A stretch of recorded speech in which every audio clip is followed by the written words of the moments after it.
Interested in learning about wine, but not sure where to start? You're in the right place. Welcome to the Cork and Fizz Guide to Wine podcast. I'm your host, Haley Bowman, and I'm so glad you're here.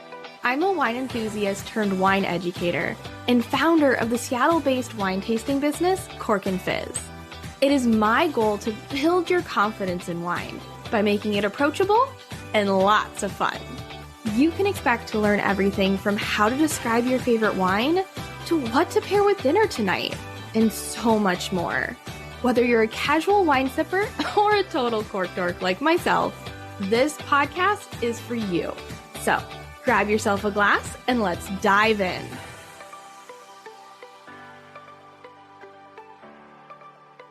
I am so excited to introduce you to Bianca Bosker. Bianca is the author of Cork Dork and one of my wine inspirations. If you haven't heard my story yet on how I got into wine, don't worry, that episode is coming soon. But as a little short preview, Cork Dork was actually the very first wine book I read, and it's what inspired me to dive deeper and learn everything I could about wine. In her book, she documents her journey to becoming a certified sommelier and shares her experiences learning about wine from all different angles, whether it be from underground tasting groups, exclusive New York City restaurants, mass market wine factories, and even an olfactory science conference. Olfactory, nose, smelling. Besides being a best-selling author, she's also an award-winning journalist and has worked as a sommelier at some of the top restaurants and wine bars in New York. More recently, she's disowned her normal life to stretch canvases, sell art, and guard museum galleries for a new book called Get the Picture, about the weird, wonderful world of art. And you best believe I'll be checking that out. So without further ado, let's get into the interview. I'm glad we did this. Nice to see you again. Yeah, thank you so much for doing this. I was like, as soon as I decided I wanted to do a podcast, I was like, very much like, oh, maybe I can get Bianca to talk to me again. That's so sweet of you. No, I'm thrilled to do it. And it's awesome that you've been, doing all this stuff with wine. That's fabulous. Yeah, it's super fun. And I love too. I love that you're like, you were talking about your new book and about like it sounds like you're going into another world of just kind of like diving in and learning all about it. Yeah, definitely. It's been a crazy adventure, very different from the wine world, but a really amazing one. Nearly did me in, but I think I'm come out the other side stronger. And, it's this art journey has been a love story with all the ups and downs that go along with falling in love. Right. Oh, fun. Well, I can't wait to read that. So yeah, well, let's get into the wine world. I'll take you back to your Cork Dork days. Yeah. And so why don't we start with you want to tell us a little bit more about who you are and kind of how you fell into the wine world? I feel like that's where most people do. Some people grow up with it, but most fall into the world of wine in some way. Yeah, absolutely. So my name is Bianca Bosker. And I am a writer, I'm a journalist and an author, and the author of the book Cork Dork. And my journey into the world of wine started when I happened to be out at dinner one night. And the sommelier, I had no idea really what a sommelier did at that point, but the person serving us wine happened to mention that they were preparing for something called the Best Sommelier in the World competition. And I don't know about you, I thought that was ridiculous. You open a bottle of wine, you take the cork out, you pour it, like we're done. Like what could there possibly be? But I have always thought competitive eating is interesting. So I thought competitive drinking could be, worth checking out. And at this point in my life, I was not a wine connoisseur at all. But as I started looking into this Best Somm competition, I got obsessed with watching YouTube videos of this competition. And, these people, they'd taken wine, which I had always thought of as a thing of pleasure, and turned it into something that looked like it was approaching just god-awful pain, right? Like licking rocks to train their palates. They hired, voice coaches, memory coaches, took dance lessons to learn how to move more gracefully across the restaurant floor. I didn't get it. And I just didn't understand, why would you do all of this for this thing that at the end of the day, you drink it and it's done, right? It turns into expensive pee. And, but I was fascinated. I've often said I'm obsessed with obsession. And so wine people do obsession to an extreme. And so I was just fascinated and started looking around, learning more about these people, these cork dorks. And I think at the same time, it made me realize that there was something missing in my life. I was at the time working as a tech editor at a website and spending all of my day at screens, writing about things that happened on screens. And, these Soms had the sort of sensory skills I associate with bomb sniffing dogs at airports. They could stick their nose into a glass, and where I could, on a good day, tell you that it smelled like wine, they could stick their nose into a glass and tell stories, right? They could tell you not only that it smelled like, strawberry or apple, but when it had been made, where, by whom, what they'd done wrong, what they'd done right. So long story short, I decided I didn't want to just, write an article about these cork dorks. I wanted to see if I could become one of them. So I quit my job and started drinking very heavily. And that has brought me to this podcast. I love it. It's so interesting because, I'm with you. It's when you think about like some of the highest levels of where you can go in the world of wine, right? And so many of them end up like you're a server and you're serving people who might not understand the amount of work that you've put in to get to that point. They just expect you to be there and you're right and to serve the wine. I feel like it's similar somewhat. I just thought of like flight attendants, right? We think about flight attendants as the ones that like serve us their drinks and our snacks when we're on the plane, but really they're very highly trained and like worked really hard to then serve you your pretzels and your water. Right. Yeah, no, I think that, Soms, but also so much of the front of house staff in restaurants to me are sort of like the ballerinas of the restaurant world, where it's an art. And I think not only that, but you have to make it look, part of the job is making it look graceful and easy, even though it's really hard, right? And you've got blisters and you're tired or you're sore, you've been on your feet all day, or you've got, a million people wanting, so, I think chefs get a lot of glory because they handle, flames and sharp knives, but everyone in the restaurant world is working hard, but the front of the house in particular, they have to make it look easy, even though it's not. Right. No, it's really crazy. And I'm excited to get more into it and learning about your experience. Like you said, because you didn't only be like, oh, I'll interview some Soms and talk to them. You're like, I'm going to dive straight in. I'm going to do this myself. Did you know at that time when you were diving in and you made the decision to basically become a sommelier that you were going to write a book about that? Or was that more something later on that you realized this would be a great book? Yeah, no, I mean, I think I have that disease that affects a lot of journalists, which is this idea that like, I can't do anything without thinking perhaps narcissistically, like this should be a story, so, my husband, I think I drive him crazy because we go on vacation or we take a road trip or something. And I'm like, this could be a story and that could be a story. And I'm incapable of relaxing, but I hope this isn't a spoiler, but, I ended up working on the floor of restaurants. And I feel like the book is really, Cork Dork is sort of, in a lot of ways, the conversation that I wish I could have had with the people that I was serving wine to, and I think, you certainly can't, I was working at a place called Terroir in the city, and, we would have a lot of people like who'd come in on their first dates, and, like I can't unfortunately like butt into their Right. first date and spend, an hour telling them all of my theories about wine and the senses. And, instead there's a book now that they can read about that. Yeah. And then you have people like me who read the book and then when they go on a trip to New York, make Terroir like one of the number one spots to check out, because I get to hear your inner monologue and everything you were talking about and everything I learned about wine. So I'm curious now, kind of diving into your experience, what was it like diving headfirst into the subject that you didn't know much about, right? You talked about, you kind of you quit your job, you went into it. And I feel like a lot of times when I was reading the book, you would put yourself in a space where like you did not have as much knowledge as everybody else there, or you didn't quite fit in as well. Like, I just remember reading, me like, oh my God, I would be so uncomfortable. How would I do? Like, how did she do this? Where did like the confidence come from? And was it ever too much?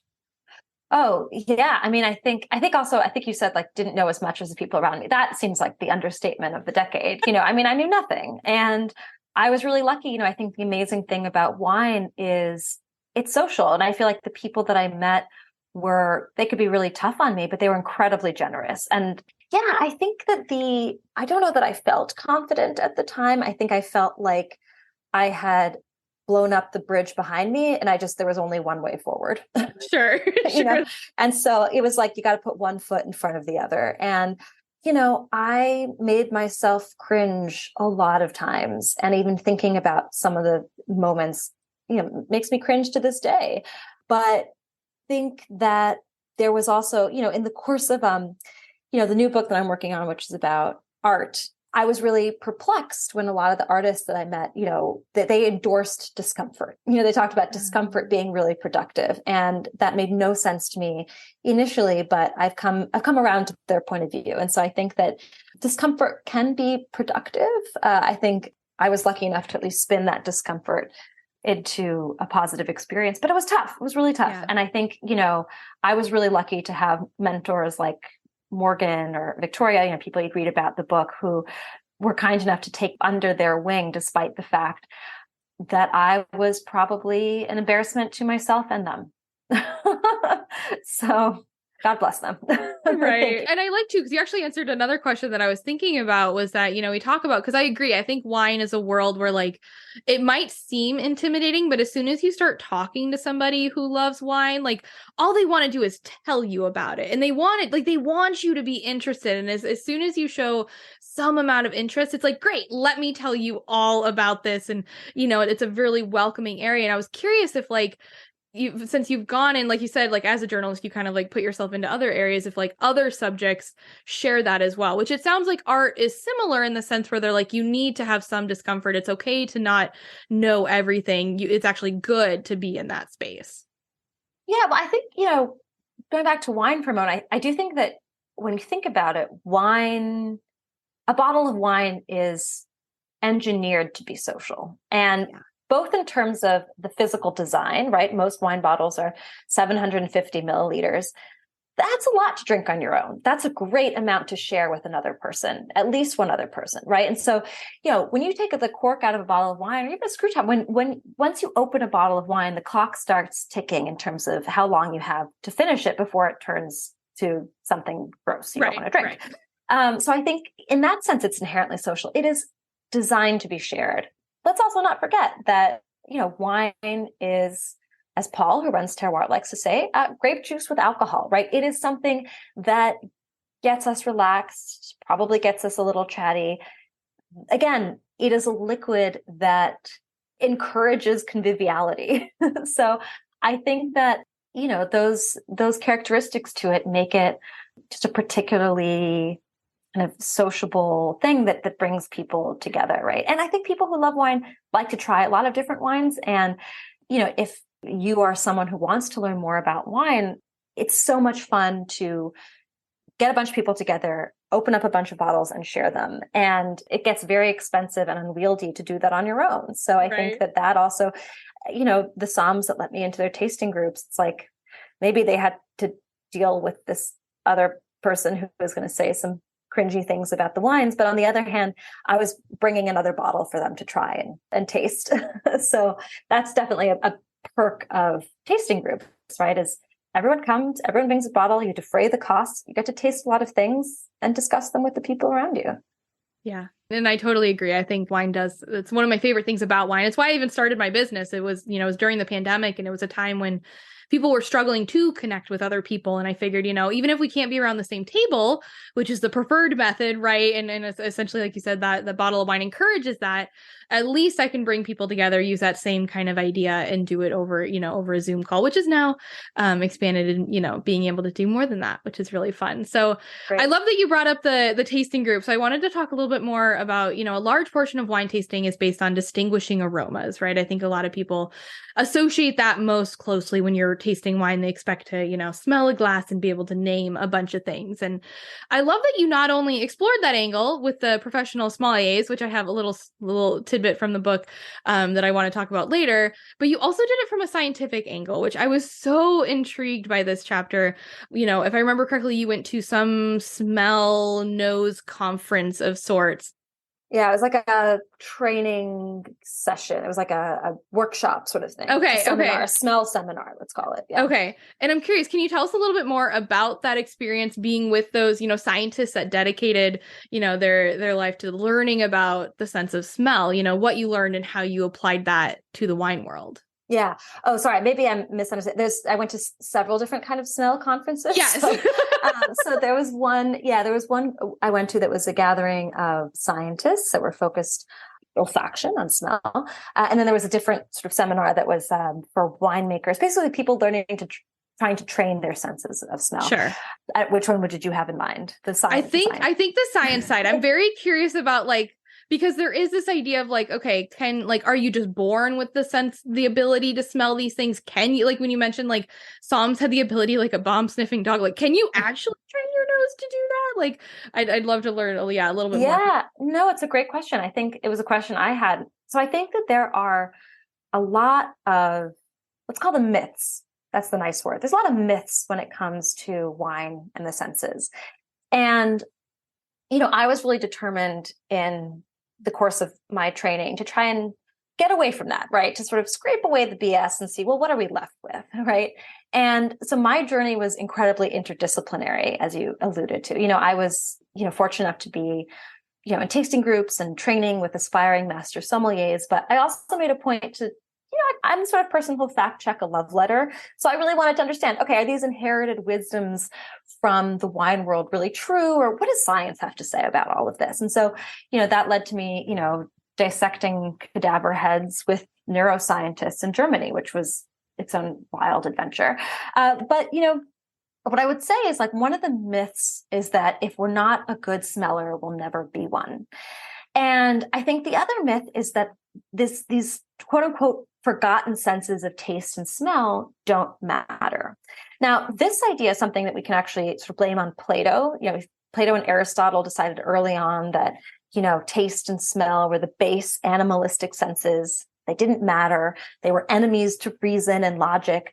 And unfortunately, everyone from philosophers to scientists has sort of embraced this idea since then. And, that's led us, I think, to our current predicament, which is that, we tend to sort of ignore or dismiss these senses, which to me feels like a total waste.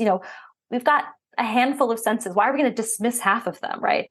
And one thing that I think is so incredible about Psalms that really drew me to this wine world is this idea of really living for and cultivating these senses of taste and smell. And to me, it was a big question of well, what changes when we do that? What changes when we begin to kind of live for smell? So going back to your question, actually we can improve, right? It's not like you have to just win the genetic lottery. I mean, of course, we all have differences. We all, there are super tasters who are particularly sensitive to, let's say, bitter flavors. We all have what are called specific anosmias. We have, certain smells that we can't pick up on. So if you've ever been in a room and someone is like, oh my God, it smells like black pepper. And you're like, I don't smell anything. It may be that you have a specific anosmia to rotundone, right? Which creates the black pepper smell. But the good news is we can improve, we can get better. And so, the advice that I got from the scientists I met who have studied this is, really to practice that, we can enhance our sense of smell by essentially working it out with essential oils or just the stuff in a pantry. And I should say that, this is also what the advice I got from Psalms, the advice I got from expert perfumers. So their advice was basically, look, before, you're never going to smell strawberry in a wine if you can't smell strawberry in strawberry, right? The first thing you need to do is to build your sense memory. And the way to do that is basically this was the advice a perfumer gave to me. The way to do that is basically to describe the smell of every aroma you encounter over the course of the day. Describe the smell of your toothpaste in the morning. Describe the smell of your shampoo. Describe the smell of the pepper you put on your eggs in the morning. It's really, by putting language on aromas that we begin to solidify it in our brains. So that's really, really important. But, I think that, it's a pleasure and it's fun. The world begins to open up when you do these things. I will also say, there's this idea that humans are really bad at smelling. And in fact, I was so fascinated to learn that that's not totally true. beat dogs when it comes to certain odors, rats as well. So, our sense of smell is, I would also say, with a glass of wine, I think a lot of us see a glass of wine and we're like, oh, the thing you do with that is to drink it, right? We pick it up, we put it in our mouths. And in fact, to me, it's like the real pleasure from a glass of wine, right? So much of it is in the aroma. So much of it is in the smell. And, we could pick up on, 5 different tastes, right? We have sweet, sour, salty, bitter, and umami. But there's research to suggest that we may be able to distinguish something like 1 trillion different odors. And so when you think about the complexity of something like wine, but really of anything, of, cheese, of chocolate, of milk, like so much of that nuance comes from the aroma. So Yeah. I'm here to try and encourage everyone listening to continue listening to the podcast, but go and, smell your shirt, smell your arm, smell the person sitting next to you, smell the dirt in your house plant, reach for something and smell it, and just take a moment to try and put words on it. And it's probably going to be hard if you're not used to doing it, but it will get easier. You will begin to, build it up. And if you want some homework, go and look at the wine aroma wheel by this woman, Anne Noble, which was a really kind of the sort of the birthplace for a lot of the tasting notes that we now use with wine. It will give you ideas for things to smell. I'm so curious. So I remember reading this in the book and thinking about it. Can you give an example and pick anything you want to think about? Like, how would you describe the aroma of something, like whether it be a strawberry or an apple? What words did you use to describe this in your head? Yeah, it's a great question. I want to find something to smell. I mean, I think, at the beginning, I probably used more specific and subjective words, right? Like, oh, this makes me think of, my grandmother's perfume. This reminds me of, playground in my elementary school, right? Things very specific to me. And then over time, partially because I was in the wine world and the wine aroma wheel is sort of the basis for a lot of, like I said, a lot of tasting notes. The wine aroma wheel grew out of an attempt to get a more objective terminology for odors. So back in the day, now I will say, I think tasting notes, you read them now and like some of them are absurd, right? They're like, it tastes like a, well-constructed haute couture gown. And it's like, what could that even possibly mean? And don't get me started on the word minerality. I mean, there's so many words I think are very imprecise, but the wine aroma wheel tried to be precise. So it tried to move away from this idea of talking about wines as being feminine or masculine or holding to the blood of their tribe or the class or whatever it was, and trying to, describe them in terms of things like apples, oranges, strawberries, dirt, things that we have around us that you could get at a grocery store. I think Fruit Loops is one of the tasting notes. Lychee, right? So I think bit by bit, my tasting, my smell descriptors now, when I go to the park, kind of pull from that, right? Like I might smell a flower and be like, oh my gosh, this has, notes of like, it may not be a rose, but I might think, oh, this reminds me a little bit of a rose. It has like maybe an orange note to it. It has a citrusy undercurrent. It has, and so that's what I begin to pull more from. But, I think there's I have idea out there that English doesn't have a good, robust vocabulary for smells, but it's interesting the way that a lot of different sort of industries have come up with their own vocabulary. So perfumers talk about their aromas in a slightly different way. There's white flowers, there's dry flower. I mean, there's this whole other sort of technology that I will dip into as well from time to time. It's one thing I say during my tastings when, because I feel like people get very overwhelmed by the needing to smell and name things, right? And I say exactly kind of what I learned from Cork Dork in the sense that you can teach yourself, but also remember that like if you haven't taught yourself yet, you are new at this, right? It's not like, in kindergarten, my favorite example is like, in kindergarten, they didn't have you smell a blueberry and then say, that's the smell of a blueberry. Remember that, right? Like maybe if you had gone through and had like created a smell dictionary in kindergarten, you would be able to, name the smells better, but you haven't done that yet. So you need to, just explore it. And, the biggest thing is smell is most tied to memory. You talked about that too, when you would smell something and you think about your grandmother's perfume. And that happened to me for a while. And, and that's okay. If that's how you want to say what the wine smells like, just say that. You don't have to name the very specific thing that is in the wine. You can just say it smells like, I had a smell that was my dad's cologne for the longest time. Had no idea what it actually was, but I was like, that is the cologne my dad wore. And that is what I'm smelling, right? Also, not forget, it's also very cultural. Like I remember I ended up going to China, and I was a wine judge in China anyway. And I remember the judge, next to me, like, blueberry was not a big tasting note, right? But the guy next to me was like, this wine smells, I think he said fermented duck neck. Like that was for him like a referent and a tasting note. Yeah. And, they are very different. Like it begins, to your point, it begins to get very evocative. Like for me, I can recognize a Chenin Blanc because to me, I smell it and it immediately calls to mind a wet sheep holding a pineapple. Like that is it. That is it for me. The smell of Chenin Blanc is a wet sheep. It's like a little funky. It's got like a little like, I mean this in a loving way, like goat poopy element to it, with like a tropical note. Or like Zinfandel to me is peach yogurt. Anyway, it's like these, all to say that like, I think you're right. You just have to begin somewhere. And just because you can't do it at this particular moment doesn't mean that you never will be able to. It's a muscle. I think that's what I really learned and came to embrace.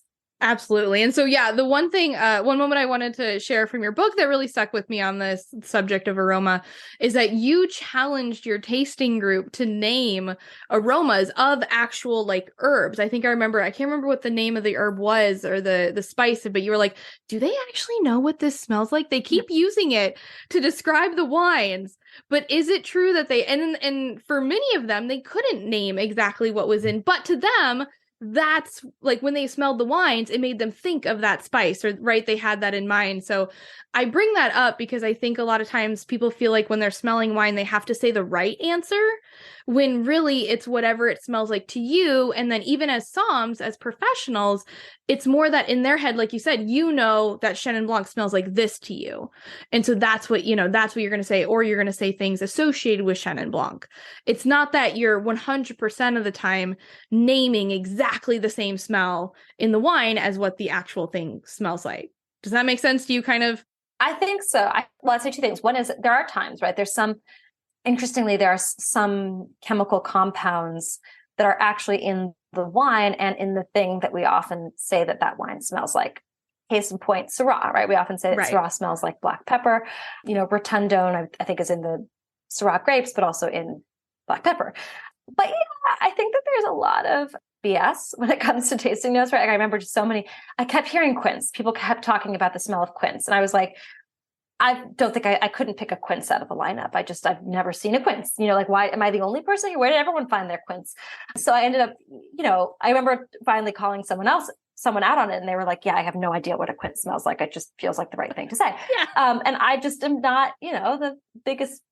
I was like, okay, well, I actually went out and then bought a quince and tried to rehearse and practice smelling quince to figure out what quince actually smells like. So yeah, I did think it was fascinating, So during one of the smell seminars, I was with a group of winemakers, people who really, they smell a lot, right? They are deeply in tune, I think, with smell, probably more than most of us. And I was so struck that when we went around and blind smelled, meaning, basically we didn't know what we were smelling. It was just these like white strips, like you see at perfume counters with the aroma on them. When we all had to go around and smell it with no other information, there was a smell, and I think a minority of people in the room could pick out what it was. And it turned out that the smell was lavender. And I thought that was so interesting because lavender, that's not an exotic smell, right? Like, I think most of us would think that we could easily pick out the smell of lavender. It was just so interesting to me that with no context, people really struggle to do that, even people with developed, practiced senses of smell. So I guess, again, what I'm trying to say is practice. Just smell it, just smell everything. It's a pleasure.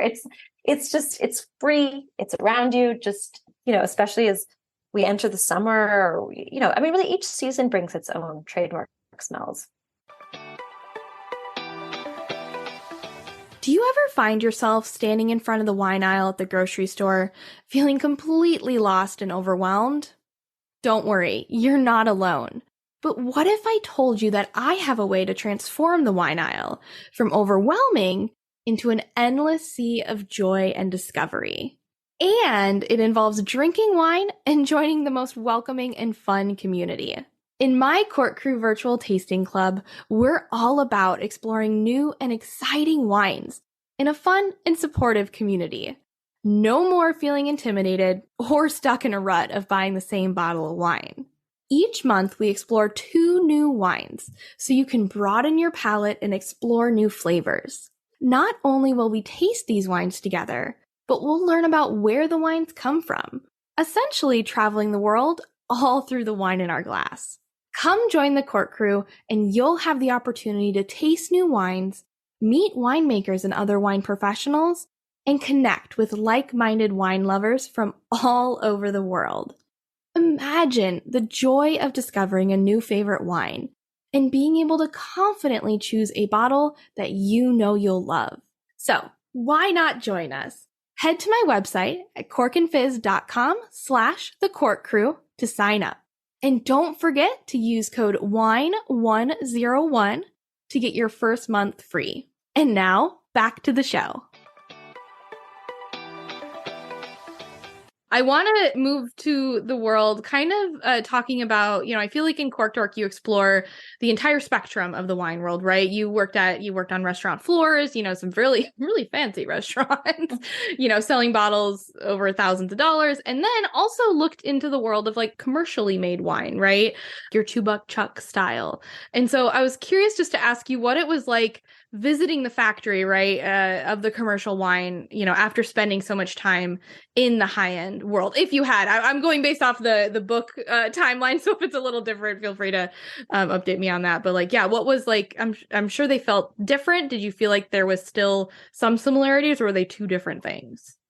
So as I got sort of further along, so my goal was to take and pass the Court of Master Sommeliers sommelier exam. And at least when I was doing it, there were 3 parts. There was a theory section, there was a blind tasting section, and there was a service section.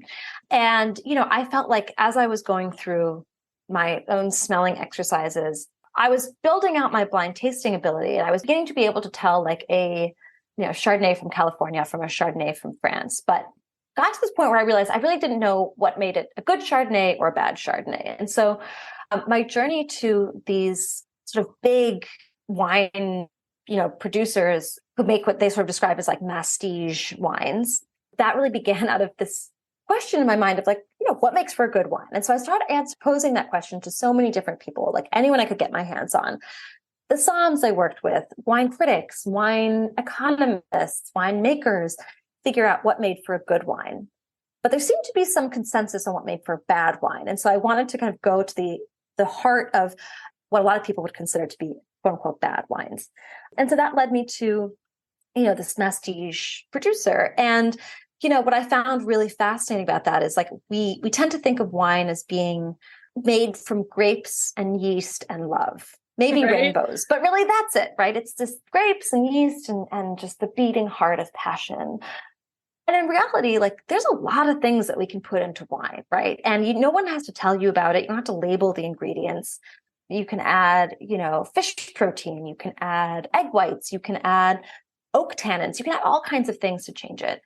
And, what I found really interesting is that at this big producer, they talked about not making wine, but developing wine. And it was just a very different philosophy. I mean, there's many different philosophies, but to me, it opened up, I think it was a fascinating look at the spectrum of what's available out there as wine and how it got that way. And I will say, these mastige producers sort of get the fingers wagged at them for quote unquote developing their wine and adding all these additives to them to massage the flavors. But again, no one else has to tell you if they're doing these things. No one has to. You don't have to put on the label. So I had an email, I think, from some reader who was like, had just been to California wine country. And he was like, yeah, it's fascinating. Like everyone says that they don't use, liquid oak tannins or whatever it was, some additive. And he was like, and yet they sell, bajillions of dollars worth of it to California every year. Right. But I think, I kind of came out feeling like there is a place for all of it. I do think that like some people will have the journey that delivers them into wine with the 1961 Barolo. And for some people, it will happen with Yellowtail. Like, I think we're just different, and these wines are different too. Yeah, no, I think that's because it's so interesting, because to me, I see them on like two very opposite ends of the spectrum. Like, do you feel like they could ever like close the gap between them? Because I also feel like there's like a price difference and an approachability to it, right? Like your mass produced kind of commercial style that you're most familiar with, or what you're going to find in the grocery store, and they're going to be an affordable price point. And like the other wines, your smaller wines, you're either going to have to visit the winery, find a local shop near you, right? And they can be a little more expensive. Like, do you think those will ever meet in the middle, or it'll kind of continue being these two kind of separate things? I always used to get really frustrated when, someone would pour me a glass of wine and they'd be like, oh, you just drink it. Like, there's no way to do it wrong. Like, you taste what you taste. And I found like, I was like, okay, but like, I'm not appreciating this. And that's frustrating, right? It's frustrating to then go to a store, even if I'm buying a bottle of wine to bring to someone's house to a dinner party, or it's frustrating to like spend that money and not know what I'm going to be drinking, or what I'm tasting, or what it means. Like, I felt like I was flailing. And so I think that, there's no right way to drink wine at all. But I also felt at least like I wanted to at least know what I was doing. Like, I wanted to be able to taste more than wine, to smell more than wine, to be able to sort of see if there was more to get out of this experience, and if so, get more out of it. And that's where I come back to this idea. I know I sound like a broken record, but of just beginning to develop, I'm a big advocate for developing your own taste. And I mean that in the sort of ethereal sense of like taste, but also in the literal sense of flavor and what's happening in your body when you take a sip of wine or take a bite of a peanut butter and jelly sandwich. That like makes sense. I think it makes a lot of sense in the sense of just like, keep remembering that wine, it's wine, right? It's like we said, it's grape juice that's become it's alcoholic grape juice. There's other things that go into it, and you can appreciate all those things, but you can also appreciate, like you said, the smell of the wine, no matter what level of quality that it is. Whether it's a cheaper wine, you can still appreciate the aromas from it, and learn from that and have a fun experience. It doesn't, I think that can happen at any end of the spectrum of style. Right. I think, to me personally, there's no one size fits all answer to what is a good wine, right? Like, people talk about how there's no good wines, only good bottles, which is oftentimes just a reference to like some bottles may not have been stored as well, or this is a organic product, right? That could be variation.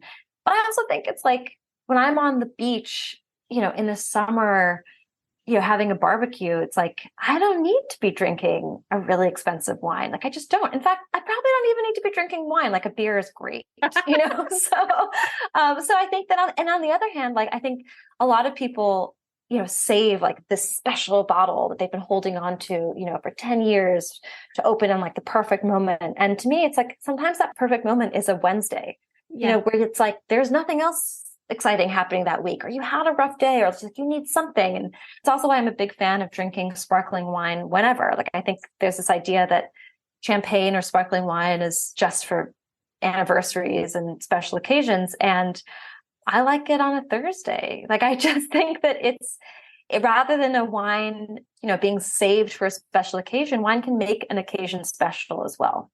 I very much live by that philosophy as well. I've gotten better at like, when I just feel like I want that wine, just have it. I shouldn't see it and go, oh, no, save that. Because it's like, what are you saving it for, really? Like, you're going to enjoy it either way. Like, enjoy it. So, all right. So before we reach our speed round at the end here, I have one last question. And I've always wondered, especially as somebody who's started to get into wine and spent some time, learning about it. And I'm so curious, after all the work you put into wine, learning about it, becoming a certified sommelier, tasting for hours on end, do you still love wine as much as you did when you started this journey, or more, less? How has that relationship changed? Oh, I mean, I love wine way more. I mean, I've said this before, but like, there are people that like obsess over wine from Burgundy or Bordeaux. I was like, oh, wine from a bottle or a box? Like, I don't know. Is there a difference? Maybe.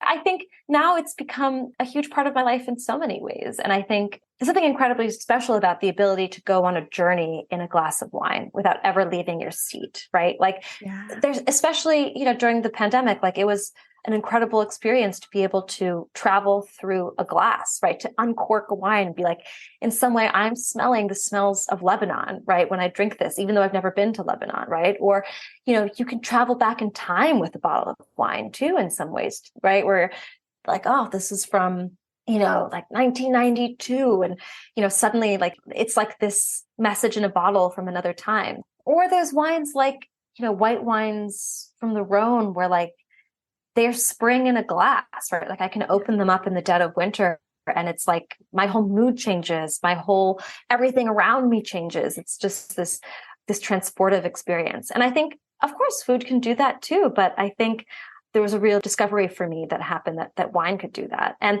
I think there's this idea with wine that I think blind tasting often feels like kind of a party trick or something, right? It's like, it's a niche skill and like kind of cool, but why? And I actually came to this feel like, blind tasting is really this incredible practice for life, right? Like it's this, if you think about what happens when you blind taste wine, right? Like you have a glass of wine in front of you and you have no information besides what's there in the glass. And in order to blind taste it, you have to get rid of all of that information that's designed to play to your sensory biases, right? You don't know the price. You can't pay attention to price. You have to ignore that little voice telling you that like, oh, like maybe it's Sauvignon Blanc. You always miss Sauvignon Blanc, or like, oh, you really have to stay true to your own felt experience of something, right? And that is, I think, like I said, wonderful training for getting more and appreciating other things in our life as well. And so it's like that mentality that I began to sort of learn and try to hone with a glass of wine is one that I find myself applying much more widely in my daily life, So no, it's, I think my relationship with wine has grown and changed and probably will continue to grow and change. Okay, so I have my last questions here. I thought would be fun to do a little speed round, just asking you like favorites for the most part and different things. So don't feel like you have to think too much on these. There's not a lot on them. I'm just curious. So starting with like favorite wine at the moment, either a style or a bottle. Oh, I've been loving wines from Slovenia. So yes.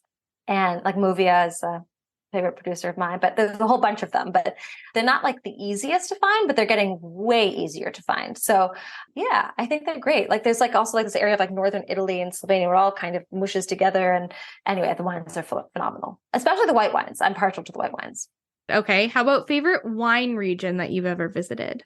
Oh, so I grew up in Oregon and for most of my life, I didn't care a whole lot about wine or was underage. And so I had the incredible experience of going back after Cork Dork, after my Anyway, it was just, after sort of my training as a somm and, suddenly just seeing the Willamette Valley in a way that I had never seen or experienced or appreciated before. And I, in particular, remember doing a tasting with different places. Antica Terra I think it was just like one of the most creative, interesting wine tastings I've ever been to, where we basically didn't even, I think, taste through her wines. I hope I'm remembering everyone correctly, but it was actually like the wines that had been an inspiration. I thought that was such a cool way of doing it. Also, Teutonic wines. We did a tasting with the guy who runs that. And not only are the wines mind-blowing, but the guy who runs it was mind-blowing as well. Just awesome. We had a great time. So fun. I love that Willamette Valley is your favorite because that's the place where I like started learning about wine, and the Cork Dork was like the first book, that I read. So I love the connection. So we did talk about favorite wine region you've ever visited. What is a wine region you'd like to visit? So I've never been to the wine region of Slovenia. So that is definitely on my list. I've heard amazing things. I would love to go. Yeah, but so many. I mean, gosh, right? There's so much. Yeah. That's why I said don't think too much. Yeah. You'll get stuck on it. That's why I was like, just one, because I feel you. I've got like the list going of like the places I'd like to go. But okay, last two, favorite wine and food pairing. Oh, okay. I would say, and I'm not gonna think about it too much. Probably I'm just instantly going to like a sparkling wine with oysters, but that's but maybe it's just because, that just sounds really delicious right now. But I also think like I said, I mean, I think I used to do a series on Instagram called Pair Double, where I was just pairing like takeout with wine. And so I also think that like a Riesling with takeout Chinese food is great, right? Like, I mean, sparkling wine with some, Thai green curry, like it's just, I think you kind of find your way with wine pairings. But yeah, I would say Riesling with Chinese takeout. That's my final answer. Okay. I like it. I like it. Can't go and again, wrong. It takes a special bottle of wine on, a kind of tired weekday, and like life is good. Absolutely. Okay. Last question. Best bottle of wine under $15.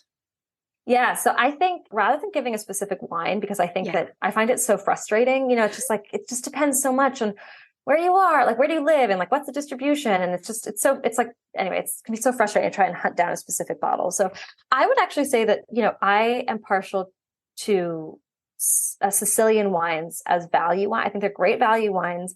I think that they're absolutely delicious, period.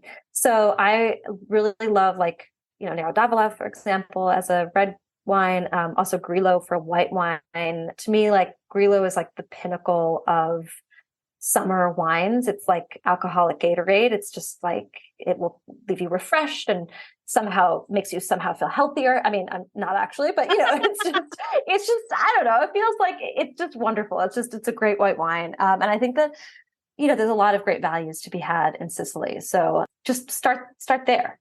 That's a great answer. Okay. That is all I have for us. Thank you for answering all the questions and talking with me again. I always learn something from you every time we talk, and always makes me want to go back and reread Cork Dork. So I really appreciate you coming on. Is there anything else you want to share before we head out?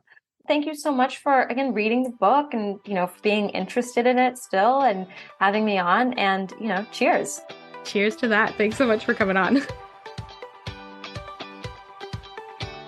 I hope you enjoyed this episode of the Cork and Fizz Guide to Wine podcast. If you haven't read Cork Dork yet, I couldn't recommend it enough. It's such a fun book and explores so many areas in the wine world. It'll definitely give you a whole new perspective on wine. You can find the book at many local bookstores and libraries, or grab a copy on Amazon. I believe there's also an audiobook version that Bianca reads herself. If you loved this episode as much as I did, I'd love it if you could take a quick second to rate it and leave a review. And if you know a wine lover in your life that would enjoy listening and learning from Bianca, please share it with them. It would mean the world to me. In next week's episode, I'll be presenting my case for Chardonnay and why I think you should give it another chance. Unless you love it already, in which case, come hear me talk about why I love it too. Thanks again for listening, and if you want to learn more about wine, come follow me at Cork and Fizz on Instagram. And if you're interested in exploring new wines and joining an incredible community of wine lovers, be sure to sign up for my virtual tasting club, The Cork Crew. Use code WINE101 to get your first month absolutely free. Cheers!